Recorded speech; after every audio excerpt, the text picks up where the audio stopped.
ওকে নাকি কেউ মোবাইল কিনে দেয় না, খুব অভিযোগ করতেছিল। তা আমি তো বললাম আমার একটাই ফোন, তোমাকে দিলে আমি চালাবো কি। তারপরও নেওয়ার জন্য অনেক কাড়াকাড়ি করতেছিল, কিন্তু আমি দেইনি। এই মুহূর্তে আমরা ঢুকছি পাখি বিলাসে।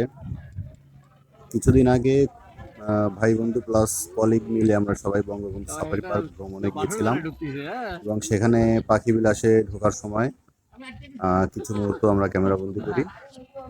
তারই কিছু দৃশ্য আপনারা দেখতেছেন এখন।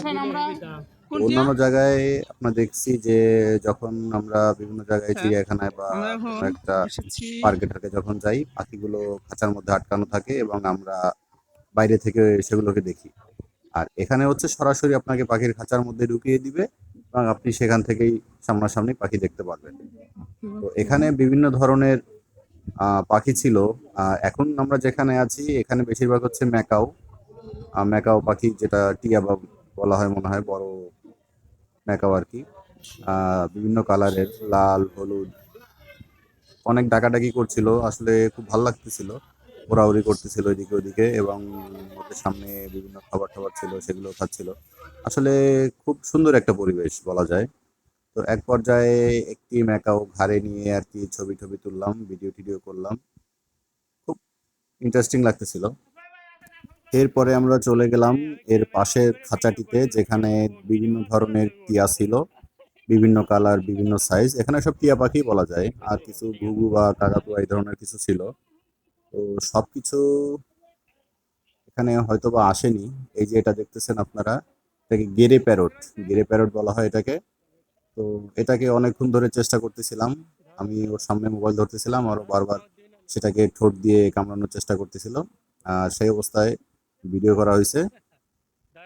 জাস্ট চাচ্ছিলাম যে একটু নিচে নামাতে, যে ধরা যায় কিনা। তো খুব চালাক ও, বারবার জাস্ট ঠোঁট দিয়ে শুধু ফোনটাই কামড়াচ্ছিল এবং যখনই একটু হাত দিতে যাচ্ছিলাম আবার উড়ে যাচ্ছিল। অনেকক্ষণ চেষ্টা করতেছিলাম যে দেখি নিচে আসে কিনা, নিচে আসে কিনা, বা ঘাড়ে ঠাড়ে নেওয়া যায় কিনা। ওকে যদি ঘাড়ে নেওয়া যেত তাহলে ওকেও মোটামুটি ছবি তোলা যেত।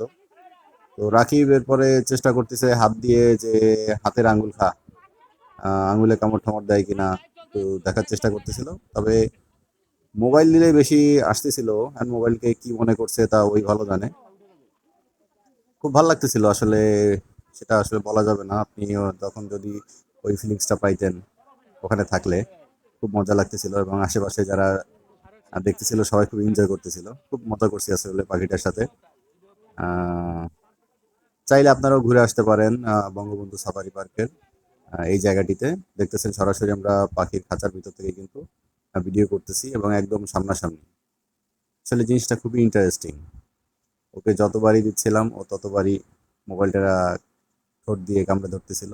এই যে রাকিব হাত দিচ্ছে, ওর হাতে আর কি ঠোঁট দিয়ে কামড় দিচ্ছে।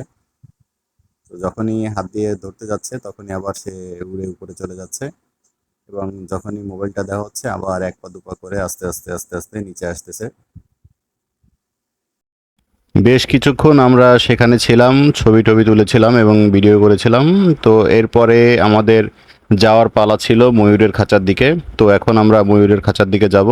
তো এখানেও একই কাজ, ময়ূরের খাঁচার ভিতরে আমাদের প্রবেশ করিয়ে দিল। তো ভিতরে ঢুকে দেখলাম যে মোটামুটি ময়ূর ছাড়া আছে। ওরাওরির যে পোষণগুলো ছিল ওগুলো আসলে ভিডিও করতে পারিনি। তো নিচে অনেক ময়ূরী দেখা যাচ্ছে এখানে, ময়ূর প্লাস ময়ূরী দুইটাই আছে। তো আশা করি আপনারা গেলে খারাপ লাগবে না, ঘুরে আসতে পারেন ফ্যামিলি নিয়ে, বন্ধু বান্ধব নিয়ে। আশা করি ভালো লাগবে। ধন্যবাদ ভিডিওটি দেখার জন্য।